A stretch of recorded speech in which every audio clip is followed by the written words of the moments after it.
Welcome to SI Now. I'm Robin Lundberg here with Amy Campbell, and we've got a little breaking news as the Giants have traded Jason Pierre-Paul to the Bucks for essentially a third rounder. Amy, does this move the needle for you?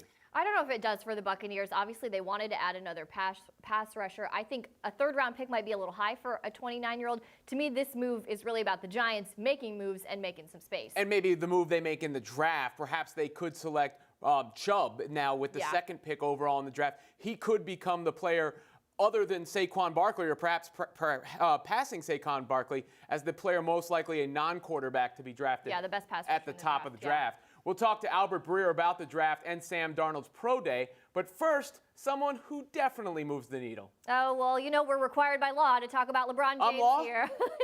Robin, you're the law in this SI Now town. So the Toronto Raptors, they dropped 79 points in the first half and still couldn't stop the King, who had 17 assists, 0 turnovers, along with 35 points, en route to the Cavs' victory over the East-leading Raptors. Now, that stat line for LeBron, by the way, never been done before. But back to Toronto. We're talking about Toronto, the top seed in the East. They can't seal the deal even after a 15-point lead at the half.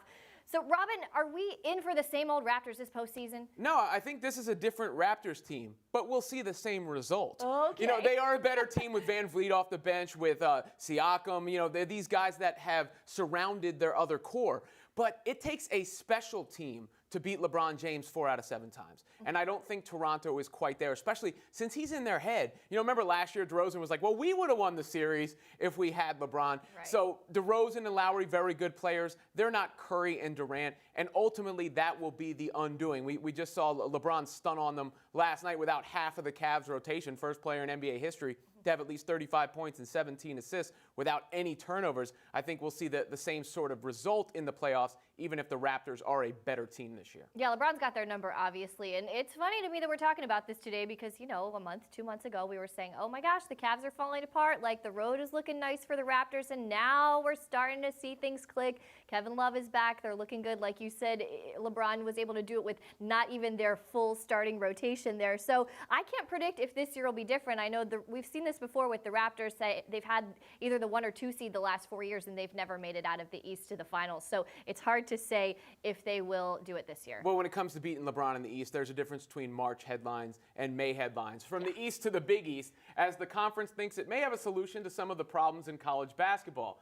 The suggested policy change they would have would replace the one and done with a 2 or none, requiring players to commit to schools for at least 2 seasons, while players who declare for the draft from high school would forfeit college eligibility. Is this a good idea? I like it better than what we have right now. I think we can do better than this, but I do think it's an improvement. And as a college basketball fan, I do like to see veterans there, but I'm all for players being able to do what's best for them, and I think they should be paid. I've made that very clear before. But what I would like to see is that players who declare for the draft not lose their eligibility. I want to be able to see them, maybe if they don't go as high as they thought they would or they get bad advice, I want them to be able to have that chance to go back to school, continue to develop, and get their education as well. I don't really like this at all. I mean, of course, it could be better to see these players in college for longer and develop an attachment. But why do the players always come up on the short end of the stick? Always. You know, like eliminate the one and done, then why do you have to institute something that limits their freedom and their choice? They can't go to college if they don't like their NBA draft position. And if they do go to college, they can't leave early if their draft position gets to a certain point where they want to capitalize on it. No matter what, it always seems like the players come out on the losing end of these sort of things. Yeah, it would definitely be unfortunate for guys to be stuck there. And like you said, we've seen so many times where guys have a really high draft stock and then they decide to stay, and then that they lose a lot of money doing that. And like you said, it's not fair to the players.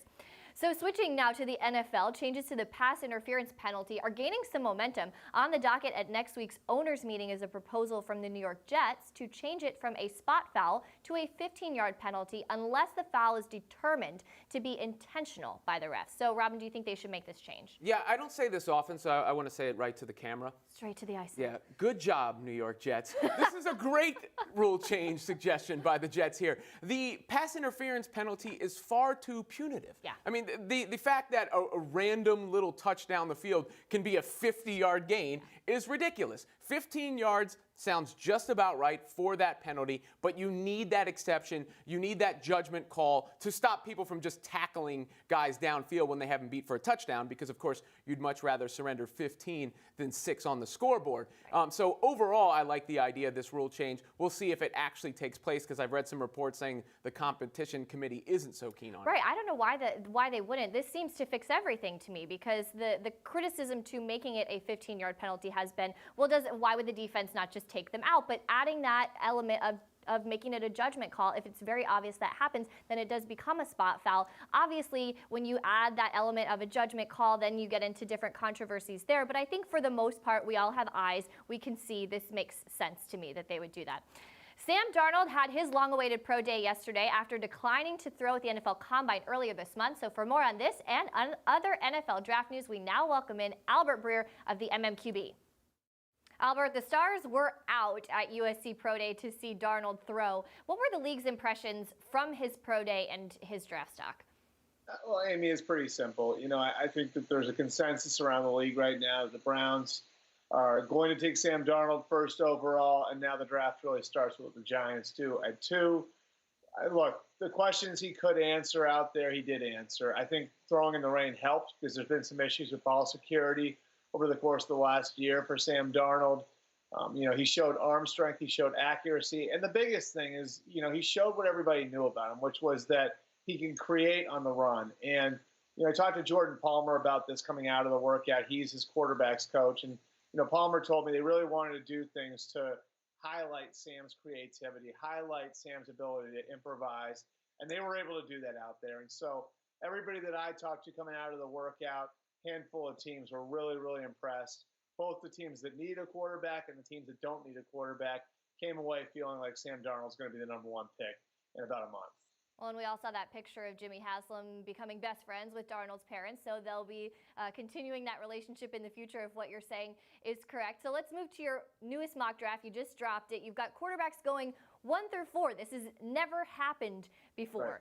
With so much scrutiny and really skepticism around this QB class, we split hairs every which way with these guys. Why do you think teams might be so desperate to take a quarterback that high? I'm going to give you a history lesson, okay, Amy? I'm going to give you a history lesson. All right. I go back 2 years, right? And in 2016, I remember in January, everybody was saying there's no Jameis Winston, there's no Marcus Mariota. Those guys, of course, went 1-2 in 2015. And yet, about 2 months later, we had the Rams trading the farm to move up to number 1, and we had the Eagles trading the farm to move up to number 2 to get Jared Goff and Carson Wentz. And 2 years later, I don't think the Rams would regret doing what they did. I don't think the Eagles regret doing what they did. It's just the nature of the position, the importance of the position in the league. Last year was supposed to be a class that was very mediocre, and Deshaun Watson and Patrick Mahomes and Mitch Trubisky all had holes. Yet when we got to draft day, what happened? Well, the Bears traded up 1 spot to get Mitch Trubisky. The Chiefs moved up 15 spots to get Patrick Mahomes, and the Texans moved up 15 spots to get Deshaun Watson. And I don't think any of those 3 teams would regret it. And so it's just the nature of it. I think going into any season, there is hype around the college quarterbacks and who's going to be the next big thing. Then we pick them apart. Then we get to January. You got people saying, well, maybe this class isn't as good as we might have thought. And then, of course, you go through the process and you see the potential that everybody initially saw. I think all 4 of these guys, Sam Darnold, Josh Rosen, Josh Allen, and Baker Mayfield, have the ability to be franchise quarterbacks. The law of averages tells you that not all of them are going to pan out that way, but each of these guys has the potential to be one. And so, when you've got guys who've got that sort of potential at that particular position, you're going to have action on them. And I think the Jets moving up to number 3 put pressure on your Buffalo, your Arizona, your Denver to get in position to go and get one, which is a big reason why I think there's a good chance that when we get to late April, we're seeing, and again, I don't think it's going to be in the order they're drafting now, but again, we see the possibility there that they go 1, 2, 3, 4 off the board. It's the most basic concept of economics, supply and demand. The demand for a quarterback outweighs the supply. All right, let's switch to some NFL free agency. Ndamukong Suh is still available. The Rams punter made his pitch to Suh on Twitter, which was pretty fun. What are you hearing on where Suh will land?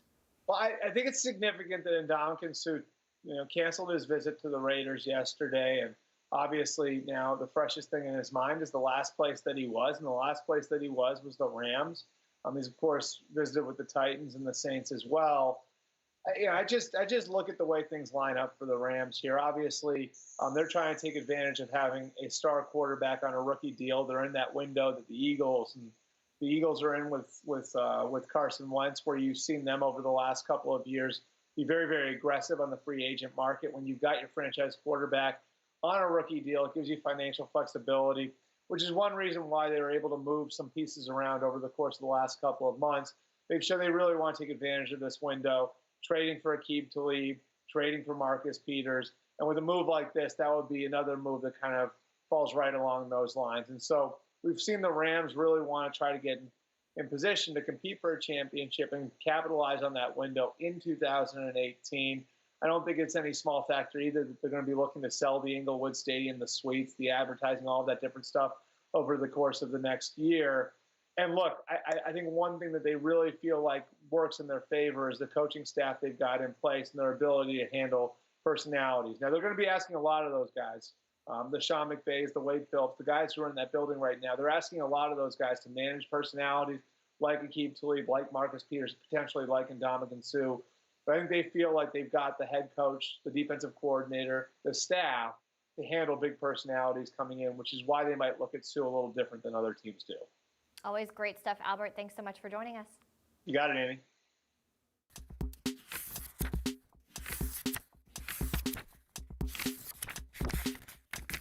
The Sweet 16 tips off tonight, so let's bring in our college basketball analyst, Jason Capel, who's joining us courtesy of Toyota. Let's go places. Jason, we'll start with the one game you're most excited to watch. Well, I think the 1-5 matchups are very intriguing, but I think you have to look at the Villanova versus West Virginia matchup. Why?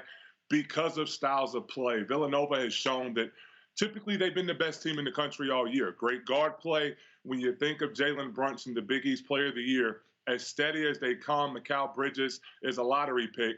But West Virginia is going to press you for 40 minutes. They're called not West Virginia, Press Virginia. They're tough, they're physical, and they're led by Javon Carter, who's as good of an on-ball defender as anyone in the country. This should be a very intriguing matchup of contrasting styles for a full 40 minutes. Now, Villanova, you just mentioned, and Duke are the heavy favorites. Who else do you consider a legitimate threat to win the whole thing?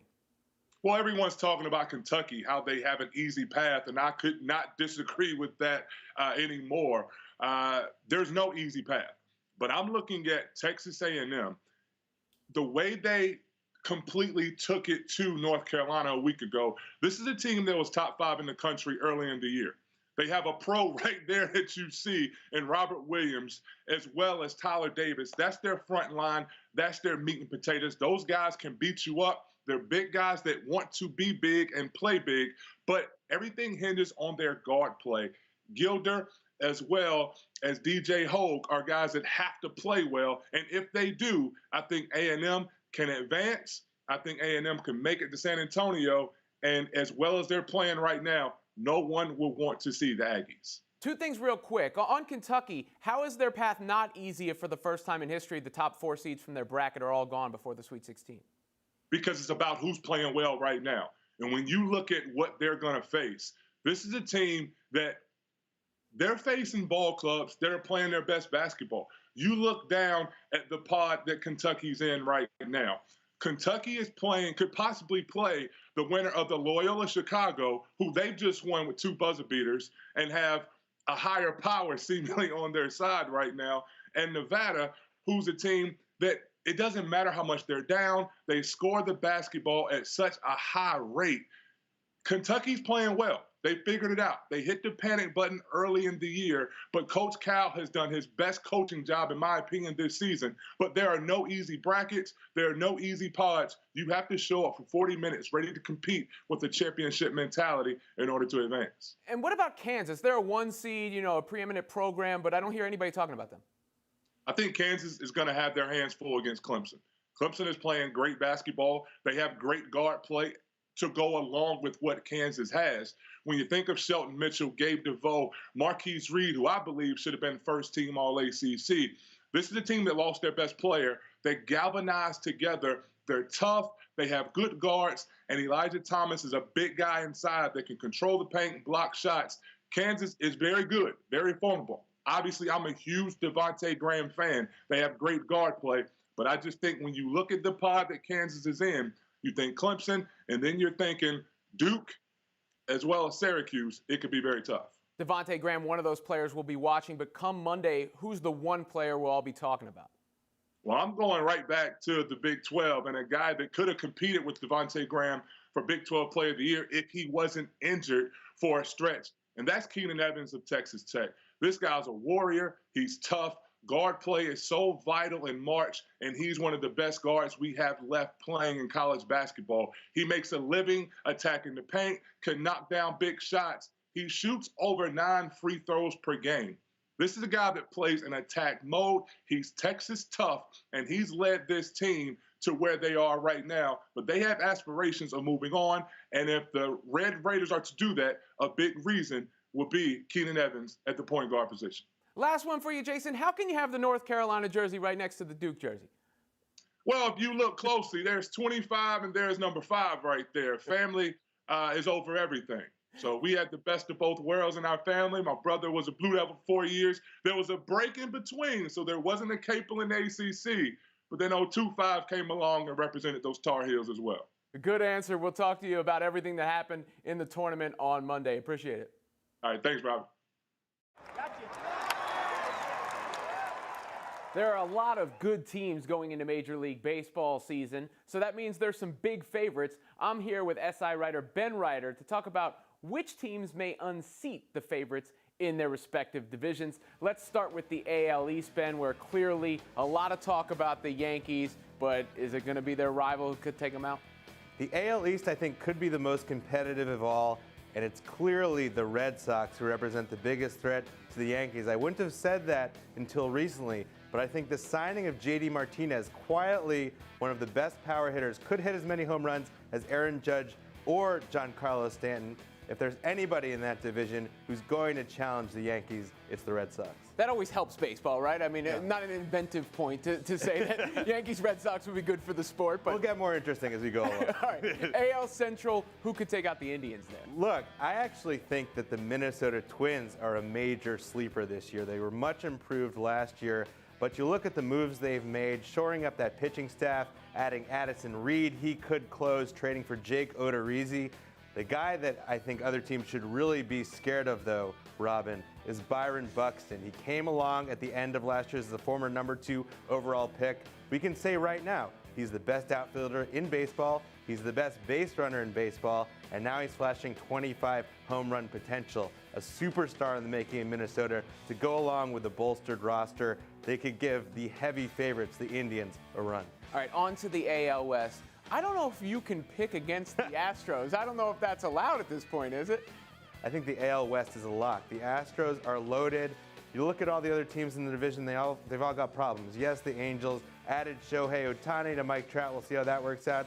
I actually think the biggest threat, if there is any such thing in the AL West, to the Astros is the Seattle Mariners. They've got that great core there of Nelson Cruz, Robinson Cano. They've kind of strengthened the pitching staff a little bit. Should have a lot more health in that pitching staff than they had last year. I'm not expecting it, but if there is one team to threaten the Astros, it could be the Mariners. All right, let's go to the National League, the NL East. Washington has sort of been in this favorite role for a while now, hasn't quite gotten over the top. Who's their biggest threat? In some ways, it's a process of elimination. Clearly not the Marlins, right? Phillies and Braves don't seem to be there yet, so it's the Mets yet again. Of course, we've said that for each of the past 2 years, and they've suffered 2 straight disaster seasons, injuries to great swaths of their pitching staffs, underperformances all around. Still, if they do manage to have a season like they did in 2015, in which they stay healthy, they've got 2 aces in Noah Syndergaard and Jacob deGrom. Maybe Steven Matz and Matt Harvey even can support them.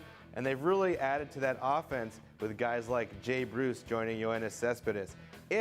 It's a bigger if with the Mets than any other team, but if they stay relatively healthy, that's the one to watch. Of course, they also have Tebow. He must have factored into your analysis there. Of course. Yeah, NL Central. What about the Cubs? Do they have a big threat? They do, and it's, as usual, the St. Louis Cardinals. A lot of people like the Brewers. And they have added a lot of offensive pieces this offseason. If you look at Lorenzo Cain in particular and Christian Yelich trading from the Marlins. But I think when you look at the overall scheme, the Cardinals are the team that could threaten the Cubs. Their pitching staff is deep, man. It goes about 7 deep, starting with Adam Wainwright at the top there and Carlos Martinez. Alex Reyes was supposed to be a Rookie of the Year contender last year. He tore his Tommy John ligament during spring training. He's back. He could prove a real wild card for that team. I think it's the Cardinals. They always seem to be there in the NL Central. They'll be there again. Finally, to the NL West, maybe the team with the most pressure to succeed, the Dodgers. Who could unseat them? I really like what the Giants have done, and they've done something interesting, right? They had a terrible year last year. Virtually every other team in the league who had a bad year last year is now tearing it down and rebuilding. The Giants are trying something interesting. They're saying, what if we tried to win? What a novel concept in Major League Baseball this year, adding Evan Longoria and Andrew McCutchen. You know, yes, they're old, but maybe the new inefficiency in baseball is age. They're able to add these players who are still productive for fairly cheap returns because they're on the wrong side of 30. Madison Bumgarner at the top of the rotation, Johnny Cueto, Jeff Samardzija. This is a good team. If there's any team that can challenge the Dodgers, it's the Giants. There you have it, Ben Ryder with who could play spoilers to the heavy favorites in the divisions in this Major League Baseball season.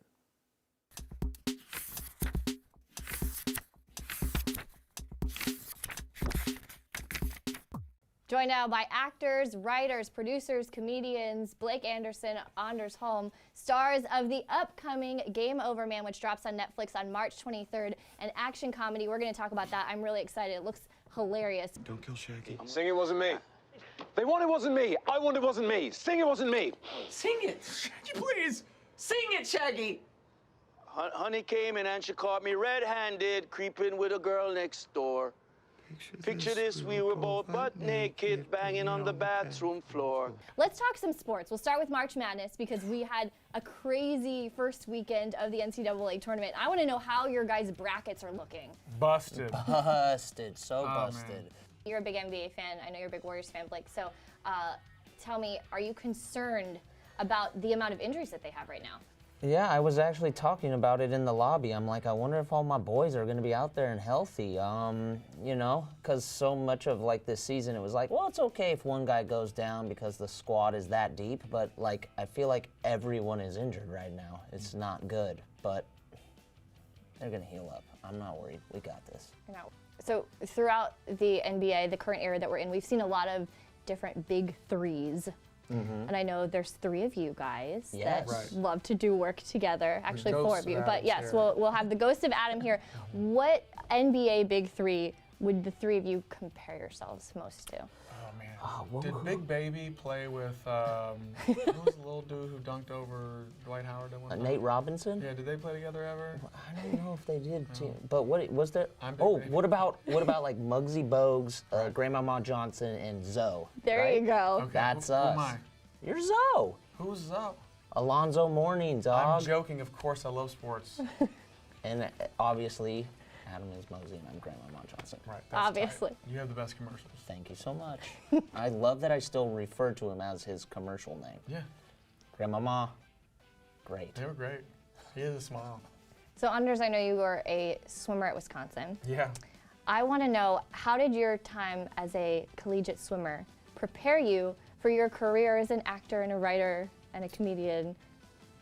There's got to be a lot of crossover there, I imagine, There's so much right? crossover, Yeah. you know, it's like you're in the deep end of a swimming pool, then you're in the deep end of life. You have to know. I spent Life all the most of time. my life in a Speedo, so that made me kind of fearless about stuff. There you go. So now there's nothing dumber than that, right? If you can do that, you can do anything, right? Exactly, Absolutely. All right, so I've seen the trailer of this movie. It looks hilarious. The 3 of you guys back together again for the first time since you all did Workaholics. Yep. Tell me a little bit about this movie.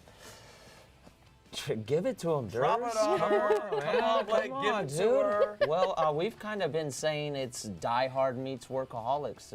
It's pretty much these 3 best friends who are working together at a dead-end job as maids at a hotel. Totally different characters than that program. Yes, I don't have a mustache. I have like these cute little chops going. My hair's not combed. It's yeah. crazy.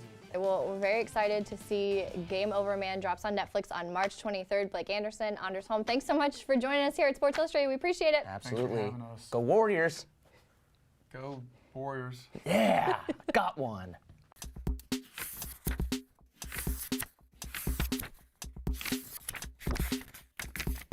Deion Sanders gets paid to be a football analyst, but it doesn't look like he knows who All-Pro safety Kevin Byard is.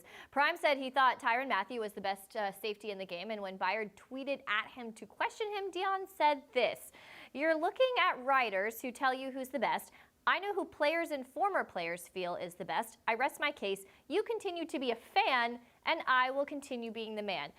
Does Deion really think Byard is a fan? He's an all-pro safety. It looks like he does, and I can see both sides of this. Right. On one side, Deion Sanders has every right to feel that he's the man, Yes. and therefore, doesn't have to bother himself with, consequential things like facts. On the other side of things, he is paid by the NFL Network to be an analyst, so he should probably know who an all-pro safety is. Well, and I've been around Deion a little bit. I've heard him kind of talk to guys, and he does kind of like to play that game where, he wants you to prove yourself. So this actually could potentially be a test for Byard to see if he really doesn't care what anybody thinks. I think Prime would respect him for not caring what he thinks of him. You're giving him a lot of credit I there, know, too would much. say. That's a stretch. A little bit too much credit. A little too legit to quit, I would say, right there. That does it for us here today. We're back tomorrow, 10:30 a.m. Eastern Time, SI Now Live. In the meantime, check out the latest videos and updates at SI Now Live on Twitter. See ya. You remember that, too legit to quit? Yeah. Hey.